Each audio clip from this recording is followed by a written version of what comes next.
UT आज बनियोमुस state आज बनियोमुस UT UT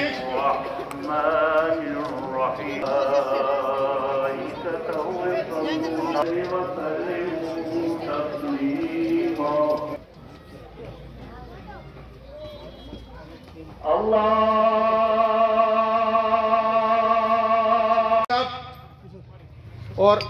आज आयस योर तिकाज 48 घंटों ब्रो दियोत ANC की सदर बेगम खालिदा शाह तिमो दियोत TVS पे पैगाम कि भाई इस वक्त आप सबको एकजुट होकर उन सब ताकतों को जम्मू कश्मीर से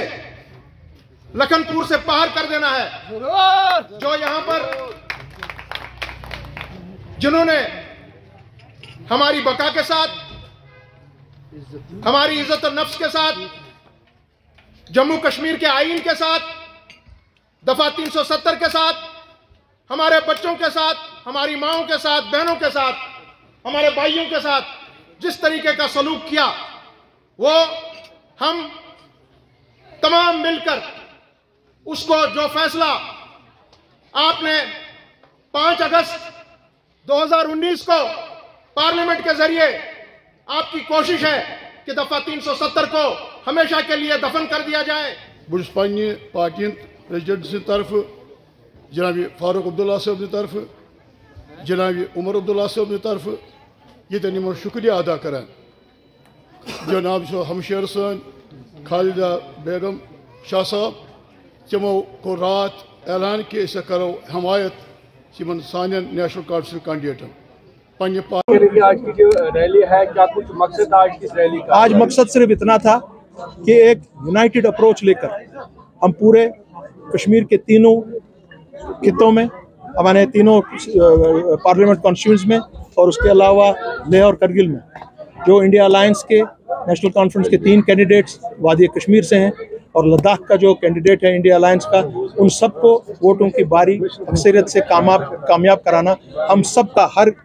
किसी बाशिंदे का, जो कश्मीर का बाशिंदे का, उसका फ़र्ज़ अवलीन है। और ये एक जवाब होगा हुकूमत हिंद को, बीजेपी को, कि आपने जो फैसला 5 अगस्त 2019 को लिया वो फैसला जम्मू कश्मीर के अवाम को और कश्मीरी अवाम को नामंजूर है। आपको 370 और 35A को किसी भी हाल में यहाँ पर वापस हमको हमारी इज़्ज़त, हमारी बका और जो आपने हमारी टोपी गिरा दी है उसको इज़्ज़त से वापस रखना पड़ेगा, उसके बगैर आपका कोई चारा नहीं है। और यहाँ पे जो हमारे नेशनल कॉन्फ्रेंस के 3 उम्मीदवार हैं उन सबको भारी अक्सरियत से कामयाब किया जाएगा। ये हमारी साहिब सदर का हमको डायरेक्शन मिली है और हम इंशाल्लाह नेशनल कॉन्फ्रेंस को लेकर, अपनी CPM को लेकर, कांग्रेस को लेकर, JKPM को लेकर हम मैदान में,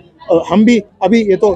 हमारे से पहले 1-2 हफ्ते निकले थे, हमने आज से शुरू करके इनके साथ कंधा से कंधा मिलाकर हम इस मामले को इंश्योर करेंगे कि वोटों की भारी अक्सरियत से नेशनल कॉन्फ्रेंस के तीनों कैंडिडेट यहाँ से और लद्दाख का कैंडिडेट उनको कामयाब किया जाए। शाह साहब, आपको नहीं लगता कि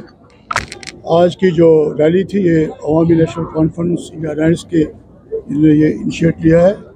और मैं पार्टी की तरफ से और इनका यहाँ शुक्रिया भी अदा किया इनको कि इन्होंने ये फैसला किया कि हमारे जो कैंडिडेट है इंडिया अलायंस के जो कैंडिडेट हैं उनको हर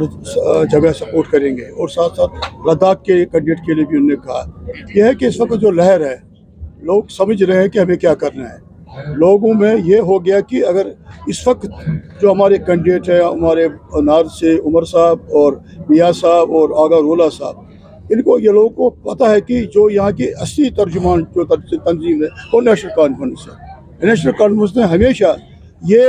यहाँ के लोगों के हुकूक की रखवाली की है, उनके हुकूक की आवाज़ उठाई है। और अब ये अच्छा हो गया कि जितने भी लाइक माइंडेड पार्टीज़ हैं हमारे साथ, चाहे कम्युनिस्ट पार्टी है, चाहे अवामी नेशनल कॉन्फ्रेंस है, चाहे और कांग्रेस है, ये भी हमारे साथ आवाज़ यहाँ मिला रहे हैं। और मेरे यकीन से कह रहा हूँ कि हमारे तीनों कैंडिडेट और जम्मू में भी ये अच्छे वहाँ से पॉजिटिव रिजल्ट आए हैं और लद्दाख से भी ये जीतेंगे हम, क्योंकि जो फैसले लिए गए,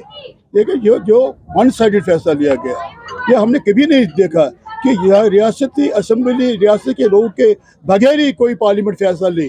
ये तो यहाँ के रेजोल्यूशन होना चाहिए, यहाँ की असम्बली से पास होना चाहिए, हमें यूटी बनाए या 370 कम खत्म कर दीजिए। ये तो है ही नहीं, किसी महज़ब दुनिया में यह नहीं होगा कि हम फैसला करेंगे दिल्ली में और कश्मीर पे थोपेंगे और कश्मीरी वापस थोपेंगे। ये आप याद रखें कि ये जो फैसला लिया गया तो गलत है, और ये आने वक्त में ये तहरीक और मजबूत हो जाएगी और एक वक्त आएगा कि इनको नए सिरे से हमारे साथ बात करनी होगी।